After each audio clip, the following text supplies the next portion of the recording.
Ya, ciao. Kembali lagi di kata-kata Mustafa.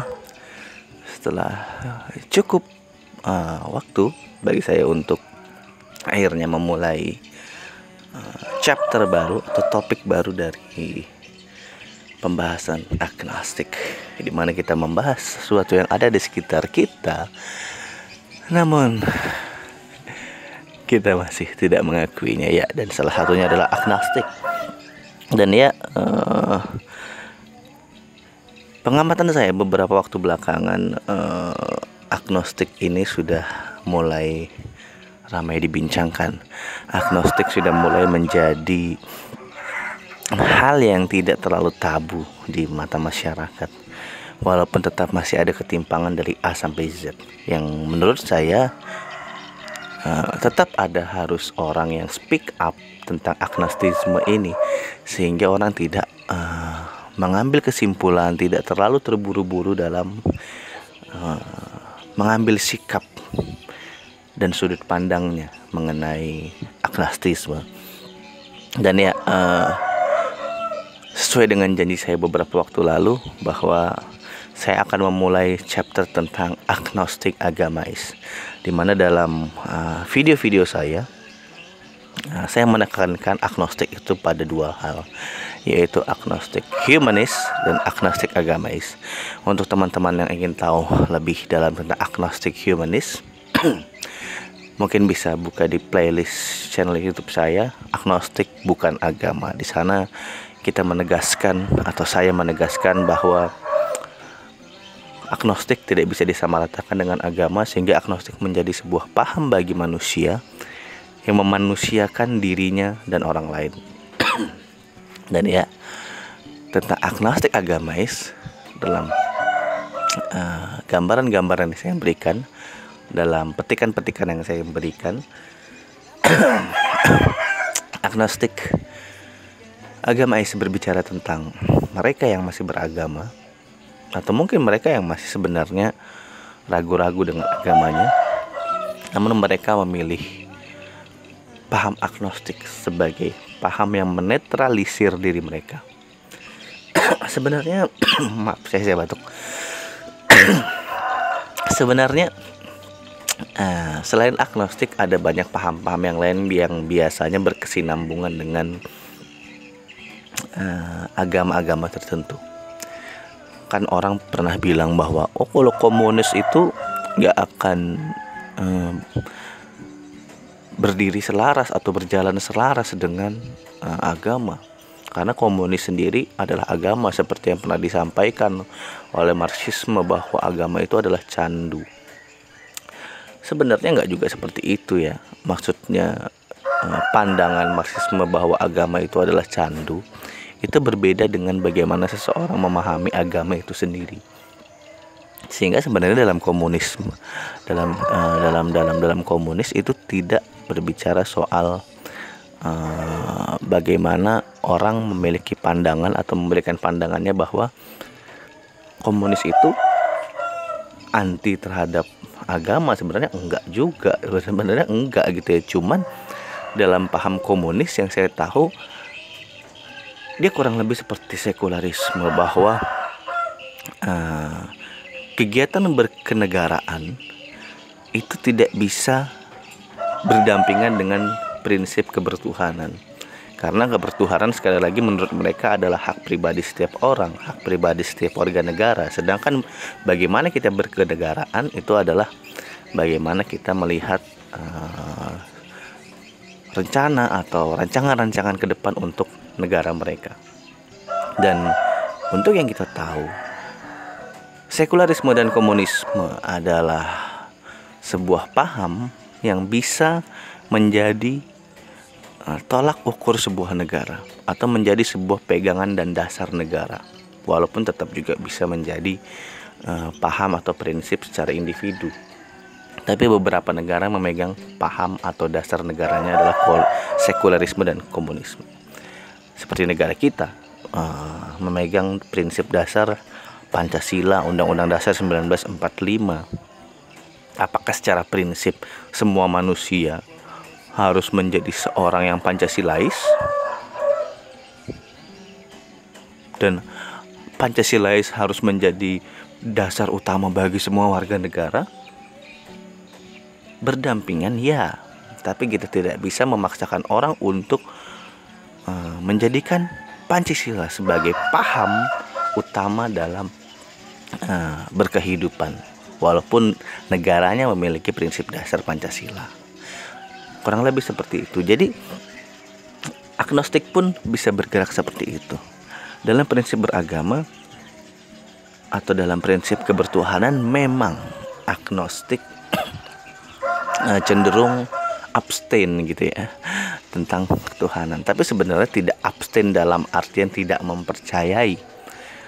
Ya, baru-baru ini sedang viral juga tentang permasalahan gender, di mana salah satu musisi di Amerika, kalau nggak salah ingat, dia memberikan statement yang cukup kontroversial, di mana dia menyatakan dirinya sebagai non-biner, gendernya sebagai non-biner.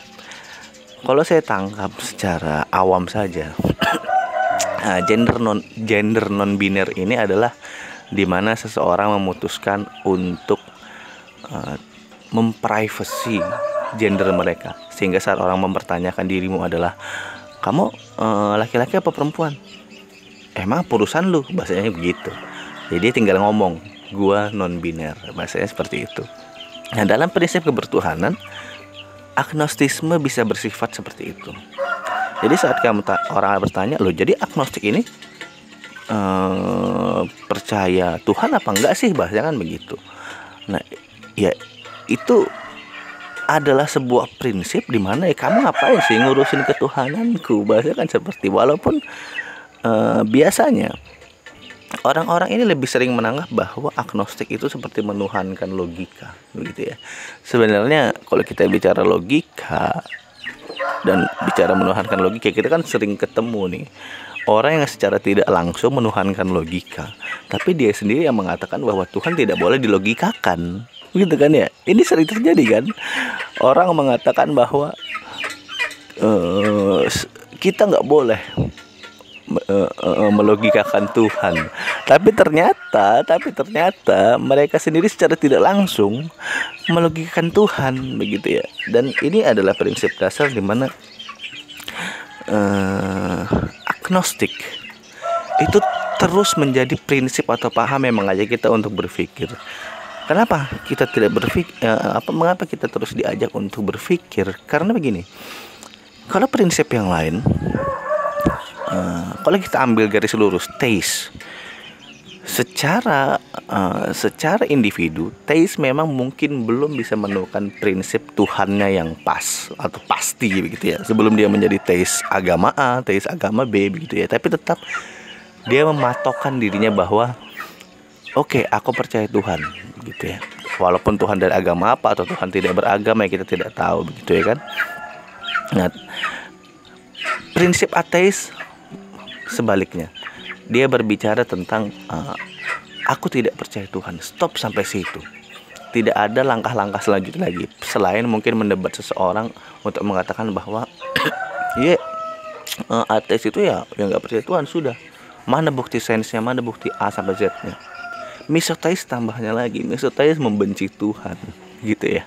Nah, atau mungkin yang lain-lain lagi, atau apalagi kreasionis juga begitu. Kreasionis berbicara tentang kita percaya bahwa bumi ini atau alam semesta ini memiliki prinsip penciptaan.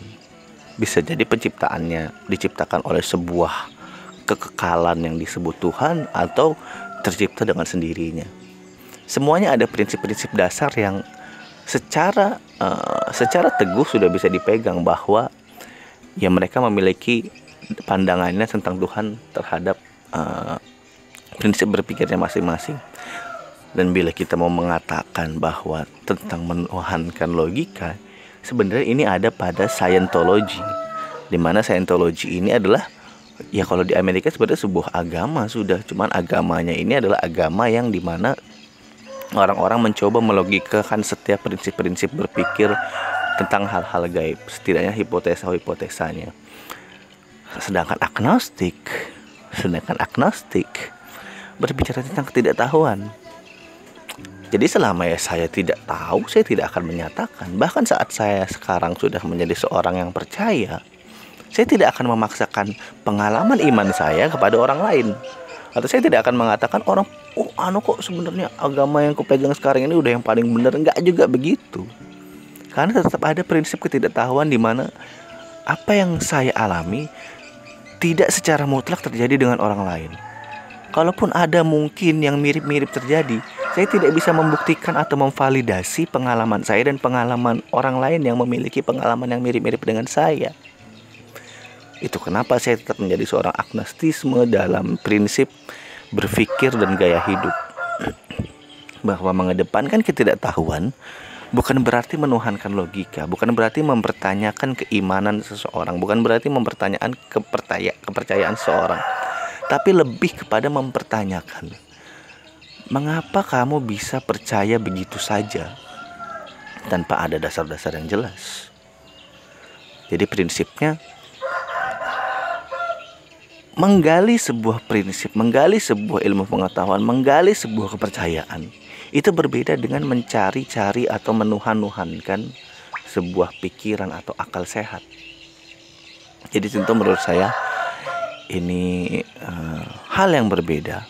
Jadi mungkin kalau kalian mengatakan atau masih sering menemukan orang yang mengatakan bahwa agnostik itu menuhankan logika, coba kamu tanya kembali ke orang-orang itu, Tuhan bisa dilogikakan tidak?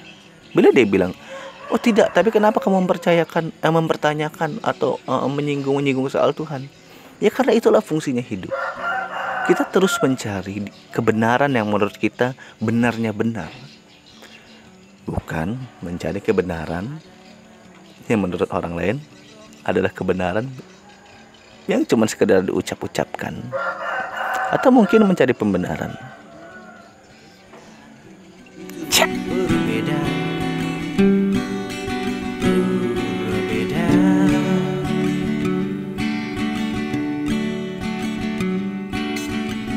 Belok kanan, belok kiri, jalan ke bawah. Besok bohong, besok jujur, besok munafik. Terserah.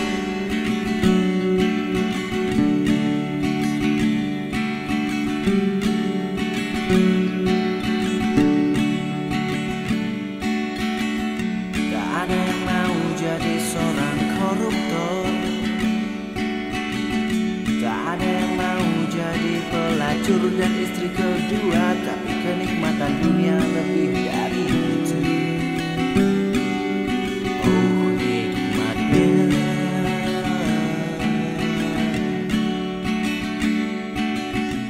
Lahir dibaptis, besar naik haji, hati pelangi. Mulut cuci, hati kasar, otak ditaruh di biji. Terserah.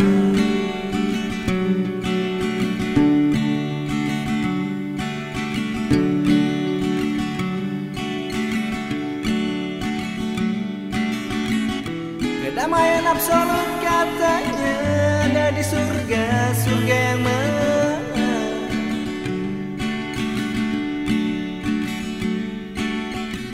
Katanya ikuti saja Tuhanku, ayolah Tuhan, Tuhan yang mana?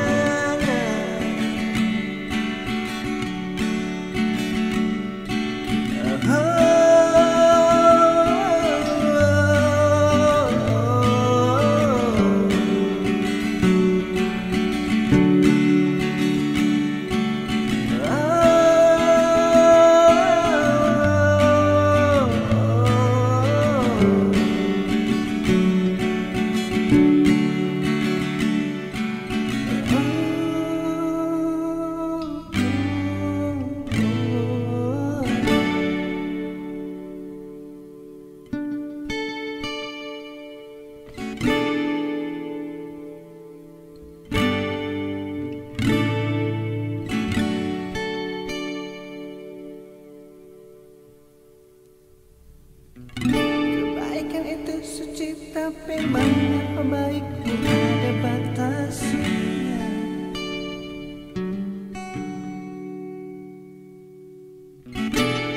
bagaikan tak terbatas katamu itu pasti